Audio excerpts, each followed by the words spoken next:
Welcome to the Anime Audiophile Podcast. Enjoy. Itachi Shinden, Book of Dark Night. Chapter 4. Phoenix in the Blue Sky, remembering to dance on injured wings. Kohina Mukai would be taking the following day off, his first in a month. Once Itachi learned this fact from the mouth of Shimura Danzo, he hardened his resolve. The arrangements were soon made, and Itachi and Uchiha Shisui, who was to accompany him, had their duty schedules changed. Through Danzo's agency, Itachi was going to kill a ninja living in his own village the following day.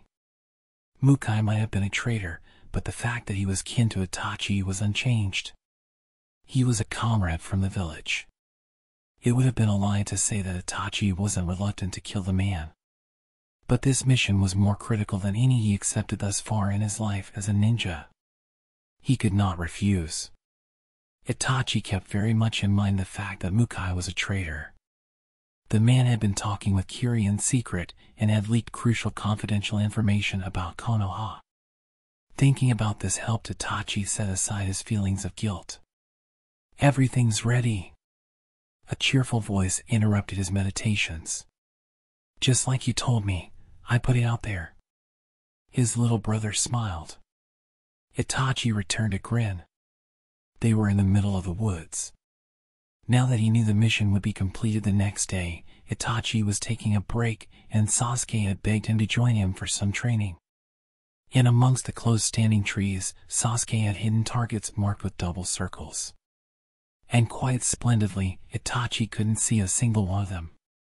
"All right, Itachi," Sasuke urged him in a spirited tone, unable to hide his excitement.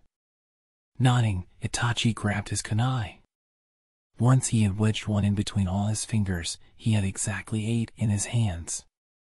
8 iron claws sticking out from loose fists. He lowered his face and focused his mind just a little. He then poured the chakra built up in the depths of his stomach into his eyes. Sharingan. The breathing of the trees grew restless at once. In the rumbling pulsation of writhing life, he saw small circular foreign objects. 8 of them. Itachi let out a small breath, and then he kicked lightly at the ground. In the air, his head and his feet traded places. With his body upside down, his center of gravity pointed downward and stretched out, stabilizing his posture. And stabilizing his posture increased the precision of his control over his kunai. He closed his eyes and imagined the 8 targets in his mind. There were 2 that he couldn't reach from this position. The one knocked over artlessly behind the front of the enormous rock was going to be the most trouble. First, he threw the 4 blades in his left hand in a single motion. All unerringly pierced the 4 targets in relatively easy locations. Next, the 2 kunai clutched between the thumb and middle finger of his right hand. These also dug into their intended targets without incident. 2 left. Itachi's body was still in the air. Not even a second had passed since he leapt up from the ground.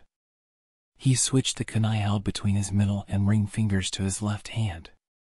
Now he had 1 kunai in each hand. He waved both arms and threw the kunai at the same time. The trajectories of the 2 blades overlapped.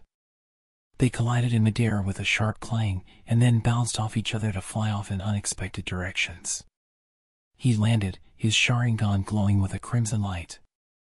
As he stood up slowly, he felt the presence of his brother before him.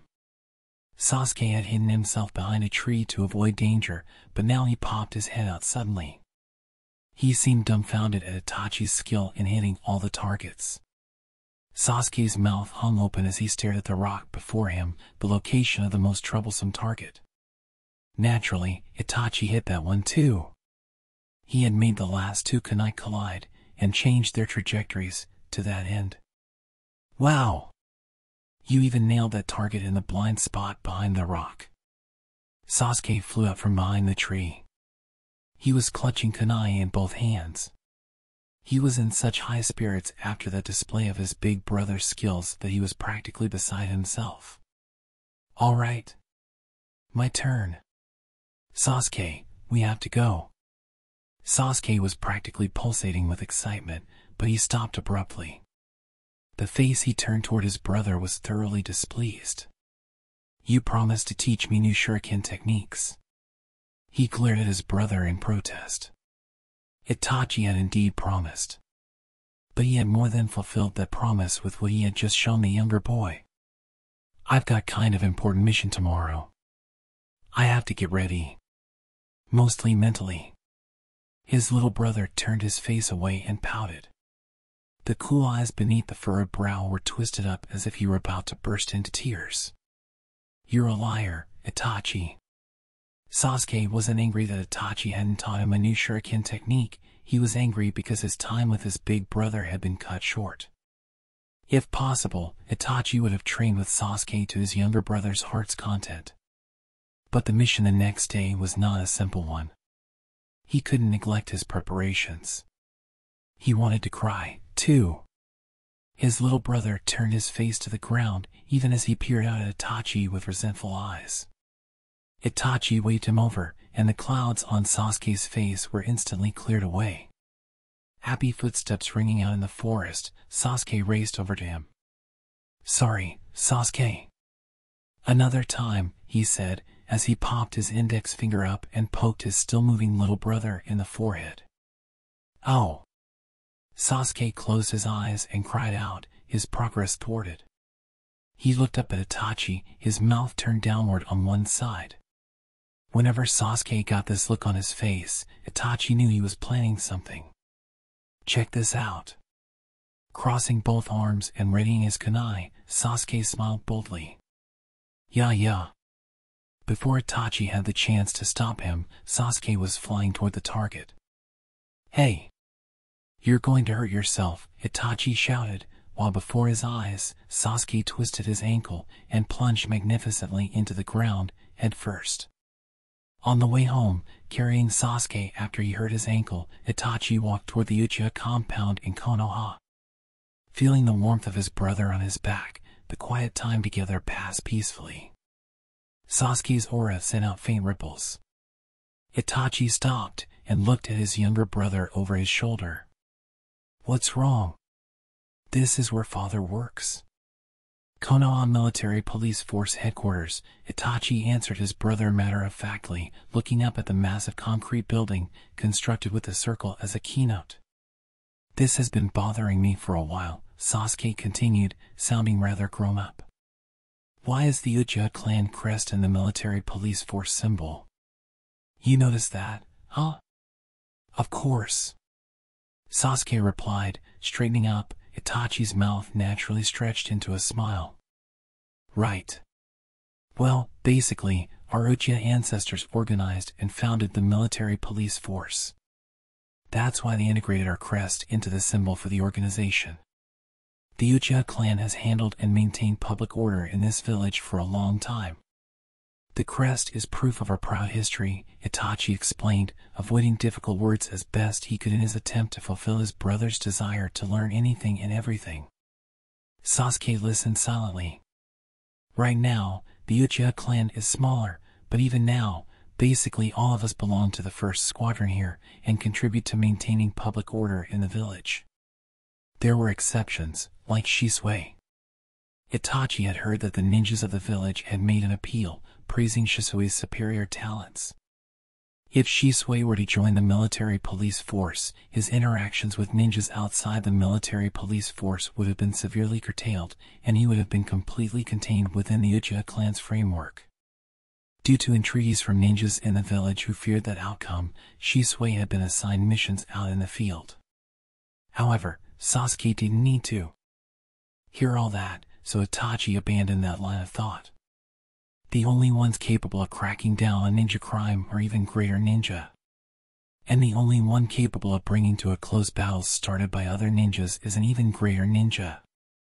"Are you going to join too, Itachi?" Sasuke's innocent question pierced his heart. "I'm not." The real answer got stuck in his throat. "Dunno.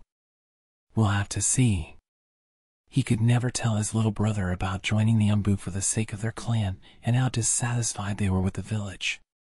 All he could do was offer some non-committal response. "Do it." Sasuke shouted, in a voice free of worry, unaware of the dark circumstances of adulthood. His glittering purity wrenched Itachi's heart. When I grow up, I'm gonna join the military police force, too. Both brothers in the military police force, encouraging each other in their work. Days passing like a dream. But that day will never come. Itachi was going into the Umbu. And even if he lived in a world that would allow him to join the military police force, he could never be content with that fate. His dream was to rid this world of war. The vessel of the military police force was simply too small to realize something that big. Father's coming to my entrance ceremony tomorrow. It's the first big step toward my dream, Sasuke said. Itachi's baby brother's dream was to work as a ninja, together with his big brother, in the military police force. Itachi was glad. But that dream would never be realized. Yeah. The vague reply was all Itachi could give Sasuke. When they passed through the gates separating the Uchiha compound from the village, Itachi abruptly felt an aura beside the wall. You're late. What were you up to? I want to talk to you. Their father, Fugaku, arms folded in front of him, was looking at Itachi. Let's get home. Yes, father, Itachi nodded.